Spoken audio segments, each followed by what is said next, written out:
There you For some reason, it wasn't going through the right speaker. So when you first started talking to me, I had no idea. So but now I can hear you, so we're good. Yeah. But no, I am in the same time zone with you this morning. And so this is what it's like at 8:30 to be discussing things as opposed to 9:30. Big And difference, really. it is. Trust me, when that alarm goes off at 6:30, brother, you're sitting there and it's like, man, this is not right. And what I wanted to do with you this morning, and I firmly admit that yesterday afternoon, it was a break glass moment because you had one of those ideas with the news that Bob Lilley was allegedly, possibly, probably, perhaps being talked to by Nashville. And what I wanted to do was kind of walk us through everything with coaches that are in USL Championship, in the lower divisions in general. And I wanted to go through with you and your merry band some of the names that are being mentioned, the situations that are being mentioned, what they bring to the table, and what they've done in their current locations. I was about to say previous, assuming that they'd be hired in Major League Soccer, but this was a break glass moment for me yesterday. And thank you for answering the bat signal on this. Just it's like, oh, it's kind of a breaking news thing. So I guess let's take it one piece at a time.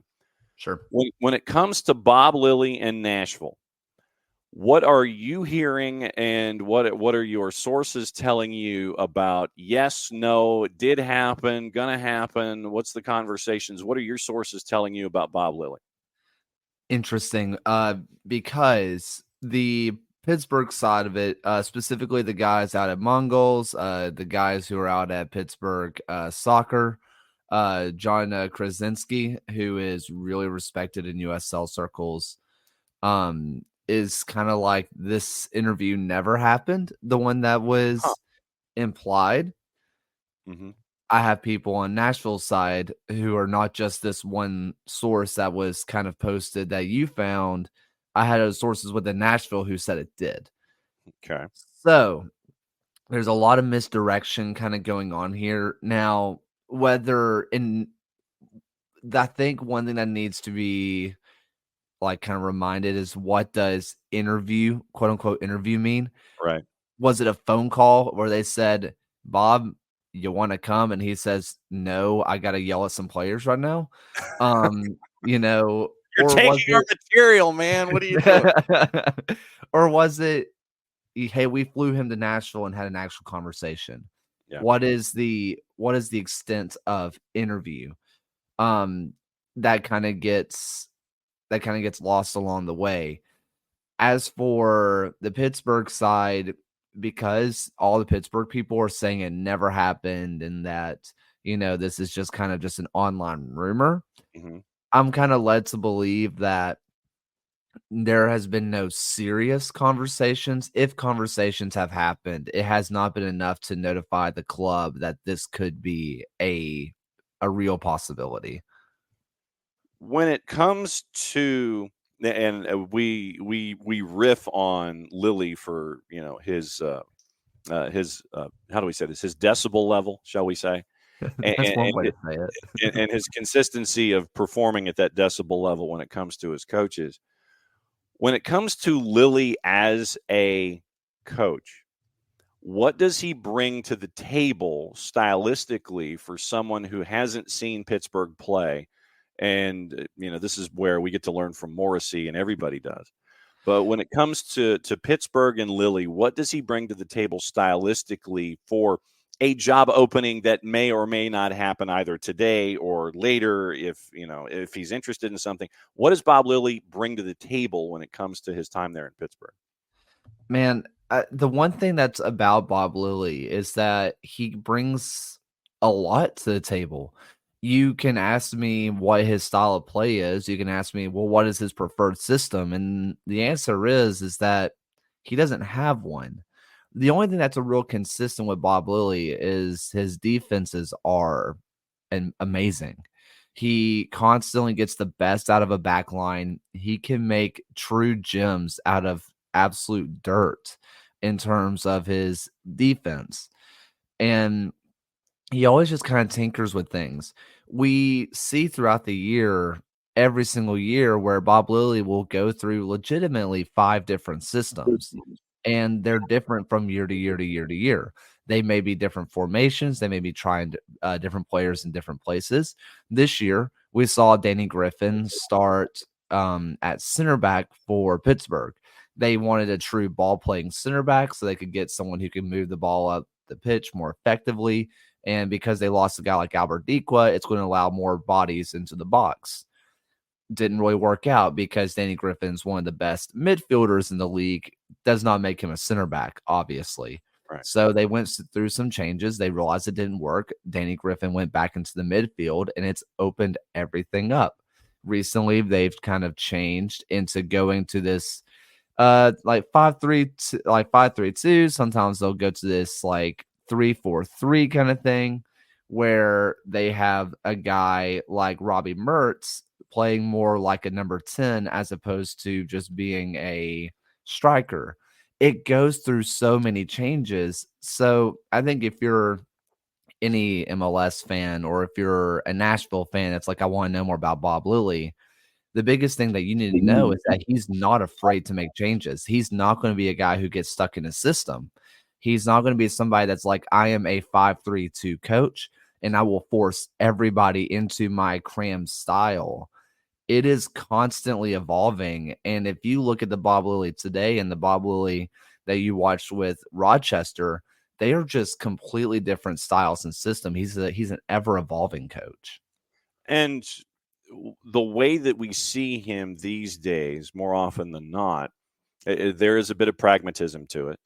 Yeah. And the reason that I brought up Lilley and pragmatism is that right now that's what you kind of see in Nashville stylistically, where they really don't want to possess the ball. They don't want to build out of the back. They want to try to do things and create short fields for themselves and be clinical and have that guy who is the main striker. And so when the sources, rumors, whatever you want to say, came to the table about it, I'm like, okay, this makes sense stylistically from what we've seen from Lilley the last couple of years and what Nashville has, and the possibility of maybe bringing a Robbie Mertz with him to Nashville to help things out when it comes to a transition. Am I off here?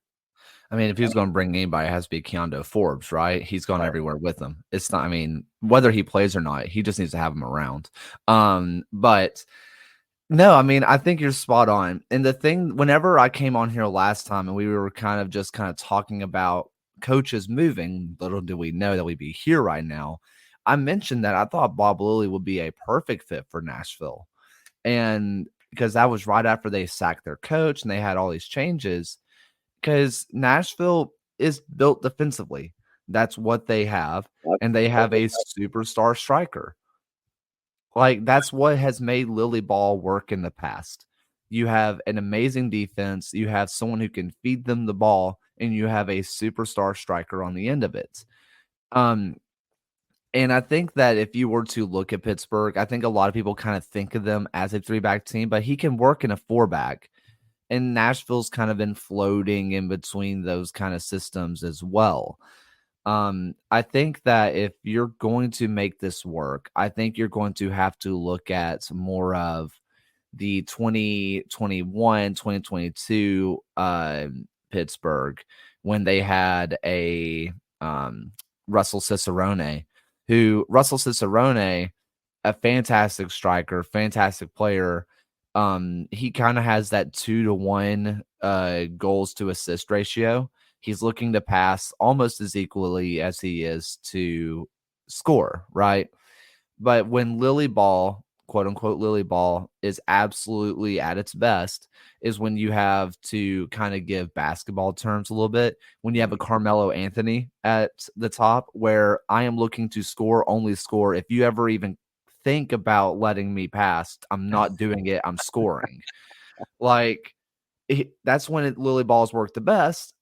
But even then, when you had a guy like Russell Cicerone who had that 2-to-1, almost equal, I score goals, I create goals kind of guy, they were still second, third in the league, and they were defensively solid. I think that if they can get that out of can't remember his name. Mukhtar, I believe is how you pronounce it. Yeah, Hani Mukhtar, yeah. If they can get that out of him to let him be the creative player who has options, like to let him score or let him be the assister, just let him make the decision, and you have someone else behind him, maybe like a Robbie Mertz, I think that Nashville would be well on their way to at least establishing themselves at the bottom of the playoff, at the bottom of the playoffs. If you want to get the true idea of Lily Ball, essentially, Right. I think he does need a full off season, but I think he could take this current roster and make it a playoff team. Then it gets to the idea of the caricature that we mentioned, is Jarrett Smith's going to be joining us here. The caricature of Bob Lilley, where Bob Knight can only go so far when it comes to college basketball, and the discussions about how do we say this? The gruffness of the personality, the matter of factness of Bob Lilley. I don't would that play? Would he be able to temper his personality? Would that, get him through the interview stage? Like, yeah, I know, I got to dial it back, that kind of a thing. It's what John Morrissey brought up to me, and it's something I thought about it a little bit as well, but he really drove it home of system-wise and makes sense. Yeah. Just being able to get the best out of people makes sense. And the way that we've always thought of Lily is, like I said, gems out of dirt. And to stay with other sports, because I can't talk about soccer too long, I kind of think of Pittsburgh as your Tampa Bay Rays, where if you see one of your players go to Pittsburgh, you're like, Christ, what did he see in them? Like, what did we miss? And he's going to make them amazing. And the moment they leave, they're not so good anymore. And it's like, what is he doing? I think that part will translate. After the game, screaming at players for 45 minutes to an hour and a half. Yeah. And that's real. Like, for people, like, we laugh about it. I think anybody who has done media in the USL has a Bob Lilley story. We've seen it, brother. It's funny because it's true. Like, we've all witnessed a Lily Ball moment. Yeah. Like, we've all witnessed the screaming at the players just on the pitch. And it's like, would that work in Nashville? I think there's going to be players that will say, screw this, I'm out. Yeah. I think your players where Bob Lilley has made his money, who are players, maybe 8 through 22 on the roster, who are going to sit there and be those grinder types who say, I want to make it in the league. I want to be a good player. I want to have a career in MLS. I'm just going to do whatever this guy says, buys into it. I think where you're going to look at him is when you're going to have that 8 through 22 or whatever the roster rules are, and say, those are the guys who will be good with that. Those are the guys that will, and no one actually thrives under it, but will, put the nose to grindstone and figure it out.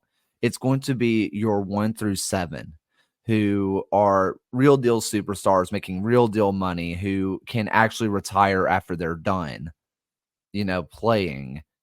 Those are going to be the guys I think you're going to have to kind of convince. And maybe he has to change things a little bit, but Lily Ball changes for no man. Jarrett Smith for Kaylor Hodges as we discuss USL o'clock and the possibilities. Yay. Because, yeah, man, this, and I know it got shot down last night, the whole Bob Lilley Nashville thing. It made sense. And it's one of the reasons I wanted to talk about it is because, like, structurally, the way Nashville was built, it kind of made sense. And as far as that being the guy, because we know he is just a long-standing figure in USL. If I give you control of a team and you start looking at USL coaches who are guys you would expect to see the jump to the next level, who's the top of your list? Well, it's funny because I think he's already the top of a list of an MLS team anyway, and that's going to be Eric Quill. Eric Quill has been around. He has cut his teeth through the MLS system. He was the head coach at North Texas SC, and he's a guy who who has been around and has done the dirty work that I think a lot of MLS teams would like to see. And with the FC Dallas opening, considering all the things that come with Eric Quill, it feels too easy, almost, to slot him in there. And from sources that I really, really trust, Dallas want him. He, like I said, he did the academy. He's been credited with a lot of how Dallas's academy has shapen up. And I think that works. Del Schaefer, obviously, in chat with Pierman. I'll be honest.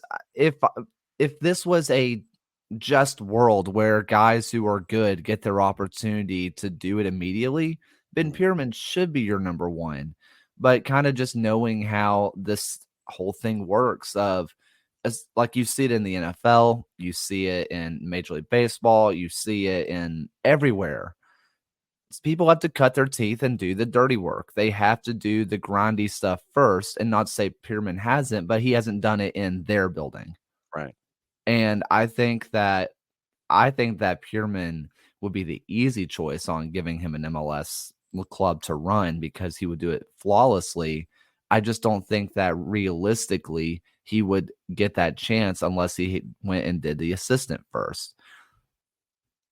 Let me ask you this, and this will probably be a topic that we tie to almost anybody that we bring into this conversation. The personality aspect of it all. Yeah, we like I said, we laugh because we laugh at our Lilley stories.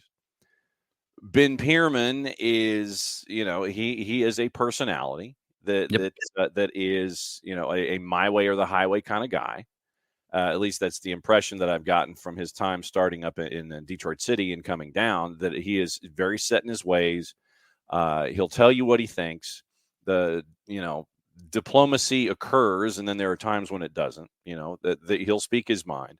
When it comes to these individuals, and Del brings up another one, and Anthony does as well, how much of this would be predicated on winning the press conference and making sure that you're a personality fit, that you play all the games the right way. And what I mean by that is you play the interview game, you play the media game, and with the players you can have your way, but you might be a little more gruff. How much of this comes down to their personality perhaps when it comes to availability? Man, Ben Pierman's never lost an interview. I don't think Ben Pierman has ever walked out of an interview situation and has come out in the negative. Yeah. He does, especially when you're talking about your guys, right? Everybody who I know has been around him in Memphis, who are on the media side, adores Ben Pierman. Everybody in Charleston adores Ben Pierman. The people who don't like Ben Pierman are the people who hear his quotes and are from opposing teams. Yeah. Which is kind of what you want, right? Yeah. Like, you don't want other teams to like your coach. I kind of hate that I like Ben Pierman as much as I do. Like, I talked to him after the Birmingham Charleston game, and he is as personable as it gets. Like, he talks to you like he's known you for your entire life. Yeah. And it's incredible. Guys like your Bob Lilleys are a lot more hands off. He's a lot more coach speak. I've heard from people who've known him privately that he's actually a pretty nice, pretty funny guy. But, once the camera's turned on, the microphones are rolling, he is your standard coach speak, PR speak kind of guy. Guys like Juan Guerra, like Del Schaefer mentioned, who's down in Houston now. Yeah. He's someone that, if you're a media person, everybody who I've known, including myself, I love Juan Guerra. Mm-hmm. He is a guy that can just make you love talking to him, which, journalists should be very neutral. They should be able to report things very straightforward and don't let emotions get in the way. Right. But it's hard not to like guys. And like, there are very charismatic people. Your issue with Piermans, right, Mm-hmm. is that if someone in the front office doesn't like you being buddy-buddy with journalists, doesn't like you being buddy-buddy with fans, doesn't like you winning the PR battles. That's an issue because it's been an issue for Pearman in the past from what I've been told. Essentially, like, if he wants more, like, give me more money, give me more control, give me this, give me that, and they're like, no, pretty much. They know that if he goes out and does anything, if you were to say anything, like, I want just a little bit more control of the roster, the fans and the journalists are on his side, not the clubs. And I think when you're dealing with charismatic guys like that, I think clubs are going to be the ones afraid of people like that, not himself, really. Jarrett Smith for Kaylor Hodges as we discuss USL o'clock. So we can stop trying to talk about poaching your coaches into different leagues now if you want to. Yeah. I do want to ask for something that is near and dear to you because it's fun to watch Birmingham from a distance because they can just be schizophrenic as hell at times. Yeah. What's your state of the union for Birmingham? They just need a 9, man. Like, they need a real deal, just clinical goal scorer. Everything else feels there to me. I said preseason, I thought that was the best Legion roster that they've put together. It didn't have the sexiest names. It didn't have like the big superstars that we're used to. But I thought as a complete roster, it really, really worked. Mohamed Boyatore goes down in the first match, and, you know, your only true out-and-out striker on the team is done for a long time. I really think that's what's missing. I think that this most recent match against Indy, which, oh my God, Indy is playing so well. I'm so impressed with what Indy's doing. But Legion, for a lot of that match, were controlling the match. And then they just couldn't finish the ball because they had no one in the middle. And you expect a guy like Enzo Martinez to be the goal scorer. But Enzo is your poacher's poacher. He is the guy that comes and makes the late run in the box. He's the guy who gets the deflection. He's the guy that just kind of knows where the ball is going to fall at all times. That's not necessarily the guy that you want to be receiving the primary pass to shoot. You want him to clean up the mess.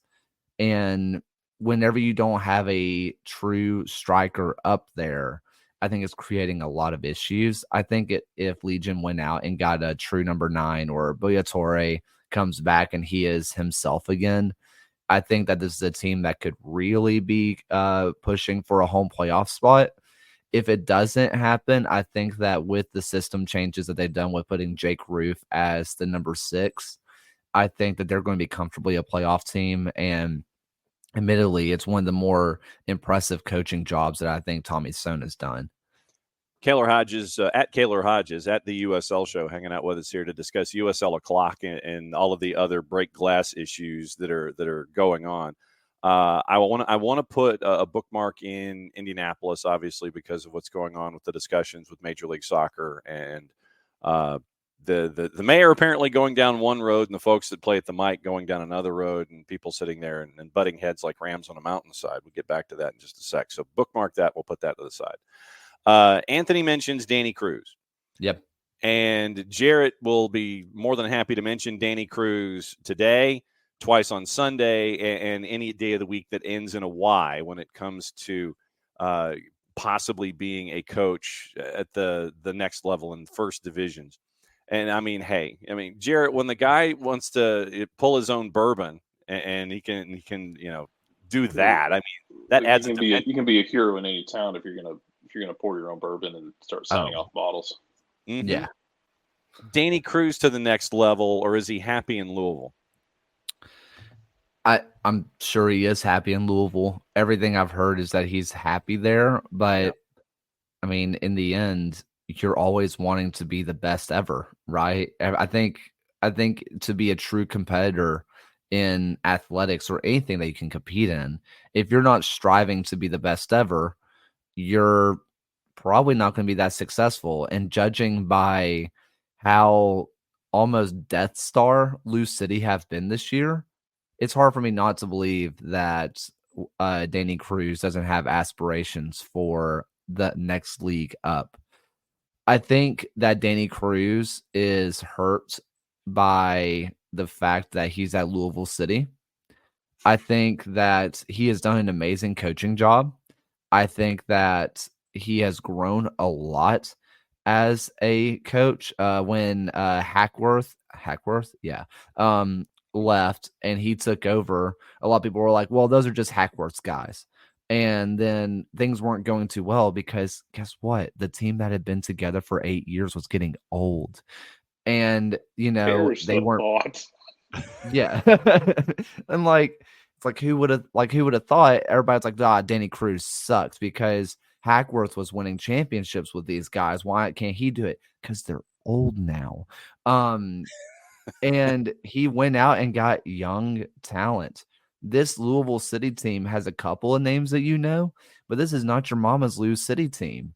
And they have gone full Death Star. I think that his ability to coach, I think his ability to put together a roster, because some of the guys that he got were, despite being all league, all this, all that, were not the sexy names of the league. They were not the ones that, like, you look at Davia, who was all league last year, and I can pretty comfortably tell you that almost everybody in the USL would have no clue because he just wasn't a sexy name. He didn't do anything sexy. He wasn't your 20 goals, goal scorer. He wasn't, I never conceded a goal in my life goalkeeper. He was just a really, really good player. And he was able to bring them there. And on top of that, with what he does with the academy, he's not afraid to play the kids. There's a lot of coaches who would just rather play their guys. He is all about growing the academy system. He's all about bringing those guys in, getting them into the fold, because a lot of those guys, they are on academy contracts. They can go play college ball. A lot of them are going to play college ball until they got that first taste of professional minutes. And then they said, I want to do that. Why would I waste my time going to school when I can just go play soccer and get paid for it? He is amazing at getting those young guys into the fray. And if you're an MLS team and you have your MLS 2 team and you have a superstar player that's tearing it up, he's going to get them game time. And he's going to put them in positions to not just play, but thrive. I think that is invaluable if you're an MLS team. Jarrett Smith or Kaylor Hodges, go for it. I want to ask you about the Western Conference because it's insane. 3 Yes. through 10 are separated by 4 points. I just need people to know this who might not be watching USL consistently. 3 through 10 in the standings. The third place team is Monterey Bay, has 19 points. Las Vegas is 10th. They have 15 points. They're all just there together. Why is the West so insane? Because Joey Pat started investing money in Las Vegas. That's why. That's why. Just to bring back an old USL show conversation, the West is a simulation. None of it's real. It doesn't exist. It's the West is insane. It's always insane. You have your Colorado Switchbacks, whom, just full transparency, I voted their coach as coach of the month. I know that there's a lot of other guys, like we talked about, Indy. We'll get to them. Like, they haven't lost in 9 straight matches, but I thought that Colorado Springs was going to be the bottom feeder. They started awful. Yes, and their roster doesn't look good, and they're sitting in third. You have Phoenix, who are your defending champions, and we all kind of assumed that they would not be as good as they were last year, but we didn't think they would get off to the start that they did. Orange County looks horrid at times, but they still get wins when they have to. Memphis will score all the goals. They don't defend, but they will score every goal that is put in front of them. Take the over with Memphis 901 is basically what you're saying. Every single time. Monterey Bay is a team that has found a little bit of form and has kind of fallen off. They are just someone who just kind of goes with the flow, and they're going to win 3 in a row. They're going to lose 3 in a row. You just kind of expect it. San Antonio is not good right now. And we've had a lot of conversation about San Antonio, and San Antonio's had a lot of conversations about San Antonio. They're not great. Yeah. The Roots I believe in the Roots personally. I think they can turn it around, but they just don't have names on paper. In the end, tactics are great, but Jimmy and Joe's matter too. And they just don't have a lot of those guys. FC Tulsa's on fire. Like it is just a burning pit. And I'm surprised. That kind of on fire. Okay. Yeah, I'm surprised they're still holding on to 10th. They were really just, I don't believe in them. The Lights are competitive, and yes, El Paso started as horrifically as you could. They bring in Wilmer Cabrera, and things are turning around. I know, Jared, I know you mentioned that, like 3 through 10, that 4 through 10, but in all reality, it is 3 through the bottom that are just killing each other. They are so close together, especially with the teams that are kind of falling down and the teams that are making their way up and where they stand in the table. That 3 to the bottom is just a dogfight. Yeah, it's like, because I feel like this is the second. I think they pulled a draw this week, but this is the second year in a row Memphis has basically started slow, then played an Open Cup game and went, damn, I guess we should play league games well now. And then just started winning league games. Yeah, pretty much. It was very weird. And then, Monterey Bay, I can't figure it out. Monterey Bay, we've talked about Monterey Bay. They're another team that lost players. And I sat there and said that they are not a very good team. And then John Morrissey, USL Tactics, brought up a really good point of forget about the names that they lost, but just kind of look at who they brought in. They replaced, yes, they lost some really good players, but who they brought in filled holes that they've had since day one. They're finally starting just to plug holes where they should have been doing it from the very beginning. Would they love to have those superstars now? Yes. But it's also allowed them to get some of these players that just fill in the role pieces, which has made them just be a little bit more consistent. Because when they were really rolling, they had Alex Dixon, who was scoring everything he's ever seen. And then their defense was at times the best defense in the USL.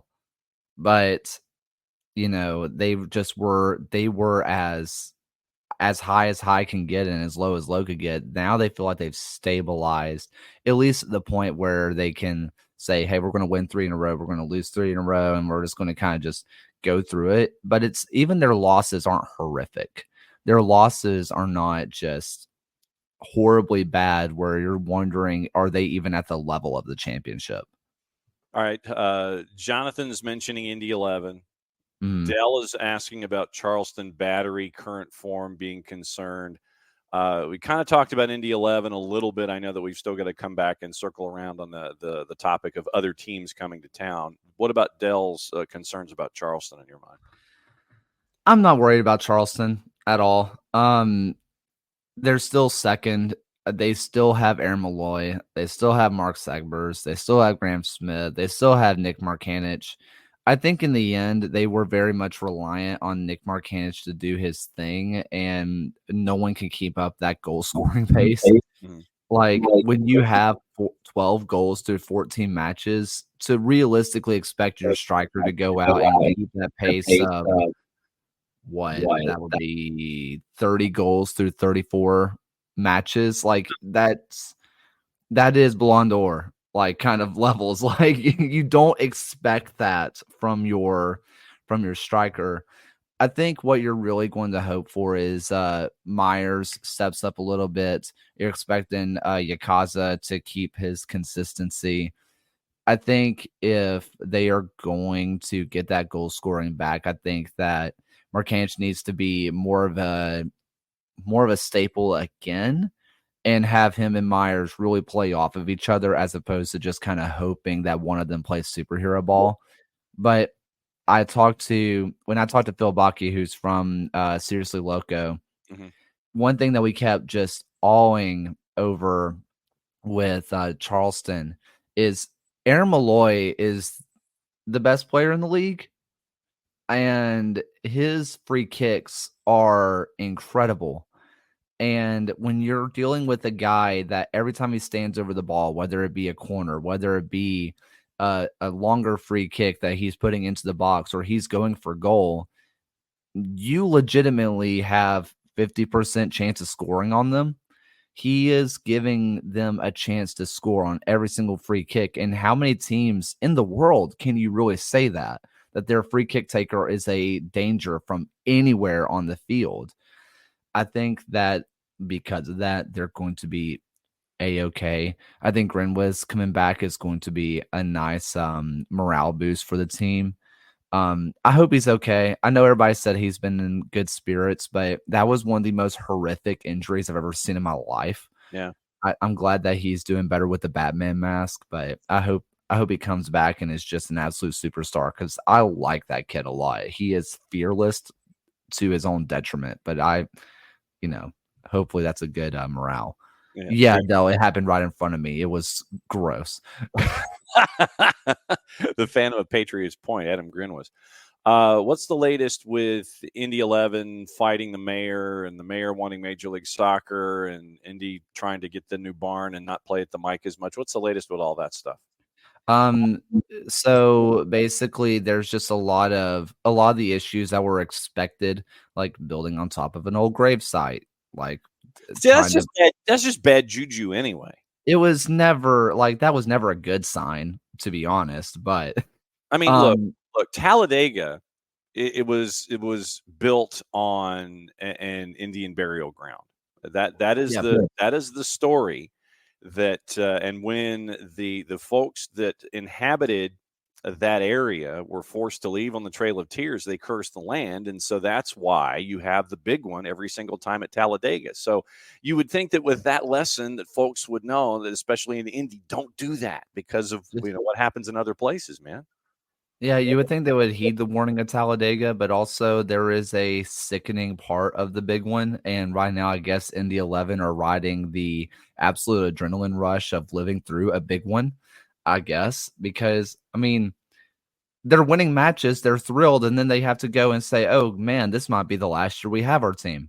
And, they are just, that's an adrenaline rush that no person has ever kind of considered before. Talk about highs and lows all at once. Yeah.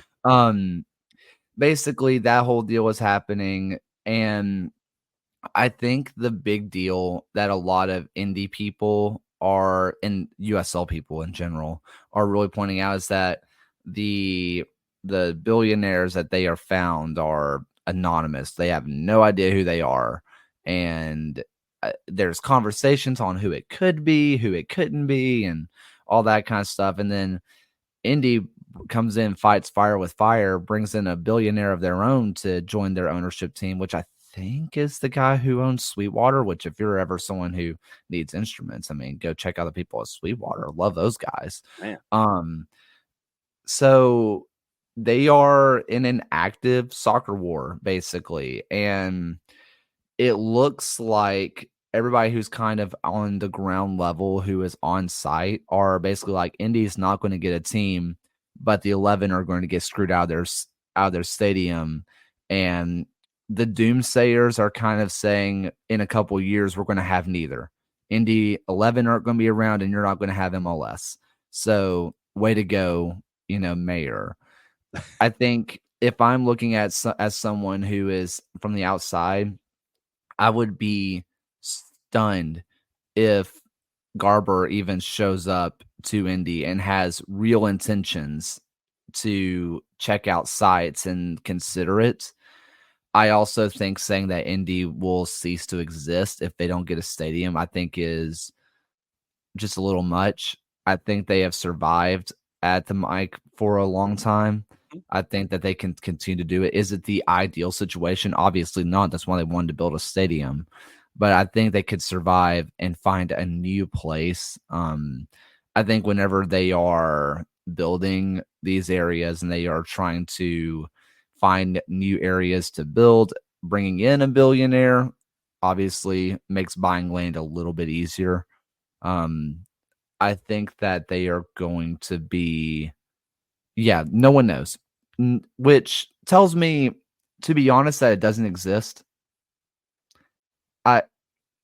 This is personal suspicion. This is not fed to me by anybody. Okay. When absolutely no one is aware of who your billionaires are, I have a feeling that the billionaire is taxpayer money. The billionaire, that the billionaire doesn't exist. It's like, oh yeah, it's a billionaire. The billionaires, you can kind of figure out who a billionaire is, and if you can't figure out who the billionaire is, does the billionaire even exist? that's what I'm saying, is like the billionaire doesn't exist. The billionaire is the billions in taxpayer money. Like, I feel like it's really just the billionaires were the friends we met along the way, and also give me 12% on your dollar in a couple of years. Just trust us.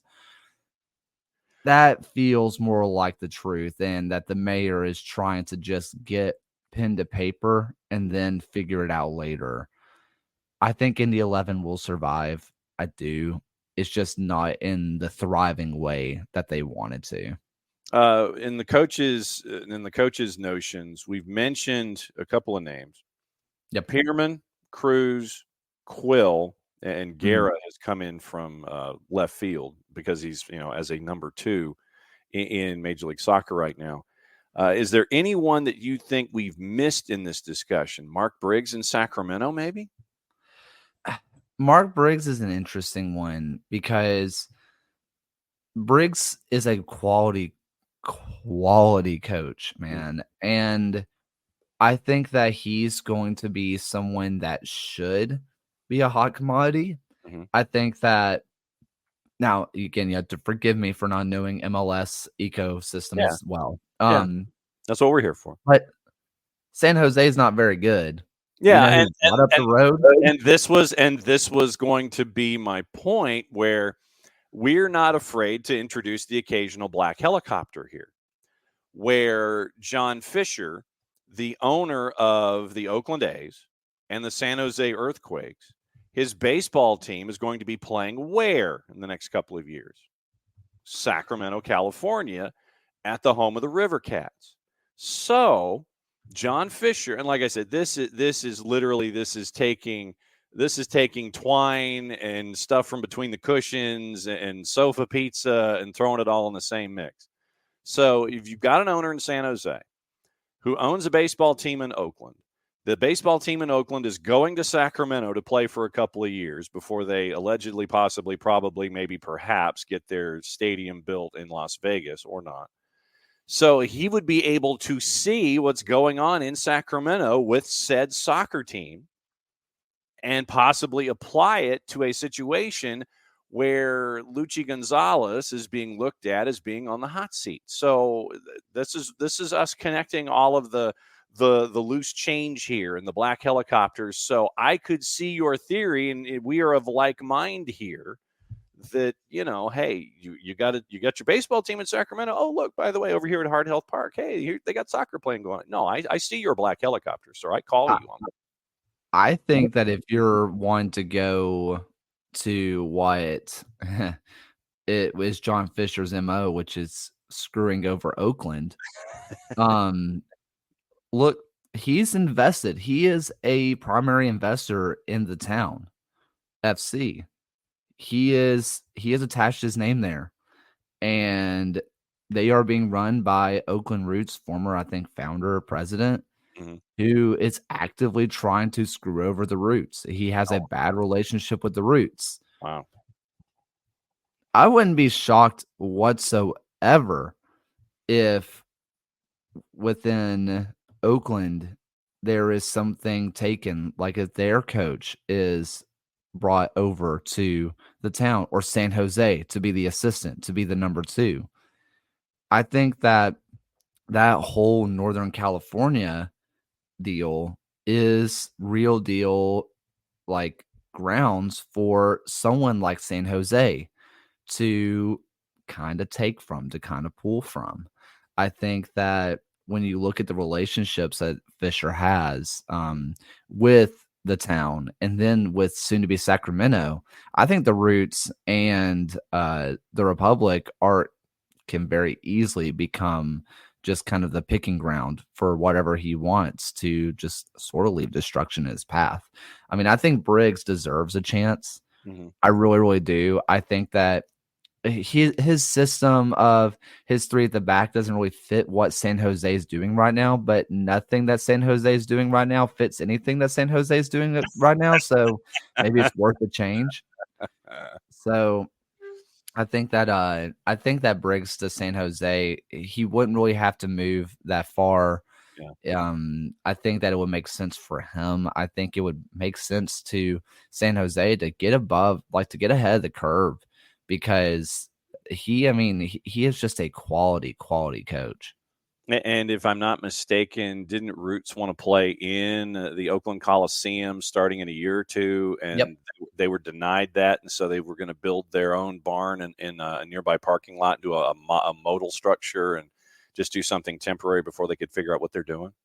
Yeah, and like there was a full conversation about it's going to rot here. Like the Coliseum is going to rot. It's already they've got raccoons and possums, I think, living in the press box and in the radio booths.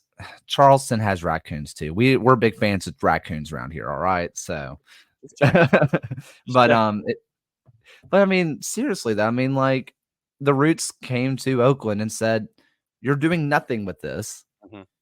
It's going to die. We gotta do something here." And John Fisher was like, "No, can't do that." Because the other baseball team, the Ballers, I think is their name. Yeah, the Ballers are playing. The Ballers wanted to go there, and then they said no. And so then they found Raimondi Field, which has a storied history in the early days in the mid 20th century for baseball in Oakland. And the Ballers said, "Tell you what, we're going to remodel Raimondi and we're going to play here." And now it has turned into a place to be in Oakland, to go to Raimondi to see a Ballers game in the Northwest League. I mean, they've turned it. Look, the Ballers, I give them full credit. They found something. They're like, look, we're going to take this and turn it into an asset. And they've done exactly that. And they've turned it into a must-see event venue now for baseball. I think if you're the Roots and you're looking at that whole deal, I think that you also look at, hey, they took over the Raiders' old facility. They did. Like, they've made it amazing. They have one of the best facilities in all of the USL because the NFL spends a lot of money. Even though it may be 5 years out of date, I can tell you that's probably 10 years ahead of a lot of teams in the USL. That's just how much money they put into it. They are clearly what the Athletics claim to be, which is rooted in Oakland. And I think that to the Coliseum, they would have done such a good job with it. I think they would have done an amazing job. And, there is the conversation of, is it too big? Yeah, obviously it's too big for everyone. Everyone who's ever played in the Coliseum, it was too big for them, but it was also going to be theirs. And I think that just in general, the sporting climate is very tense in Northern California. And I have a feeling that it's not going to stop anytime soon with all the investments that are happening up there. What is going on at the USL show and with at Kaylor Hodges now that he doesn't have to hide in a room away from students? Well, I've mentioned it before. We are going out to Oakland in about a month now. Why, yes, you have. So we are going out to Oakland. We are checking out Sacramento versus Oakland Roots, which is now the CBS game. But we are going to be doing our pregame and postgame live on the field. We're going to have a lot of videos coming from that, a lot of good content coming from that. Super stoked about that. We're looking at doing some new short form content that's coming out soon. Hopefully, some fun. If people are into it, there are FB ref races, which basically you get from one player to another. Also, Tijuana. This is the Tijuana like breast cancer awareness. Very nice. Kit. Very nice. Yeah. So that's super exciting stuff. As for me, I'm still recovering from travel. I have a book that is all about going to every ballpark in America. And so I checked off Wrigley and in Miller Park this last week, but I still have not recovered from driving from Chicago to Minneapolis, then flying. So haven't, yeah. Man. No plans to get a haircut because Dell, as we have been over, I am fighting a very much a losing battle in terms of the hair. So we're not cutting it. brother, I fought that battle too, so I know exactly what you're talking about. Oh, are there still plans for the jersey to help out with the fundraiser? Yes, jersey is almost done. It is hopefully going to be finalized today, and the plans right now is on the USL side. If you are someone who is a fan of the USL, just kind of general, you have someone who's a Tormenta or anybody else in that little area, Marietta Super League, whatever. We have a USL show scarf coming soon, so that one's gonna be fun. Very nice. So you're really gonna fill up my my closet in my office. Looking forward to it. So continue to stay hydrated and enjoy the stylings of the hair. And thanks for answering the bat signal 2 weeks early because of breaking news, developing stories, and all these kinds of things. It was a break glass moment yesterday, and I can't thank you enough for dropping by and laying everything out. So we will see you in 2 weeks, and we will continue talking about everything going on in what is known as the USL, my friend. Before I get kicked out of here, yes, Tormenta, I mentioned it on Twitter. I love everything that they're doing. With what they did with the with their like inclusion team taking on their academy team. Yeah, the unified team. Yes. We're going to catch up with them on Thursday, as a matter of fact. Man, they are one of the best run organizations that I have ever interacted with. And if you're someone who's down in that area, please go check them out because what they're doing, not just for their team and their fans, but just that whole community, man. I am in love with everything South Georgia Tormenta is doing, and just go show them all the love. Absolutely. Yeah, like I said, we're going to follow up on that story. We're going to catch up with them on Thursday, and that'll be posted to the network in short order. So, my friend, thank you once again, and carry on with the rest of your day, and we'll catch up with you in a couple weeks. See it then.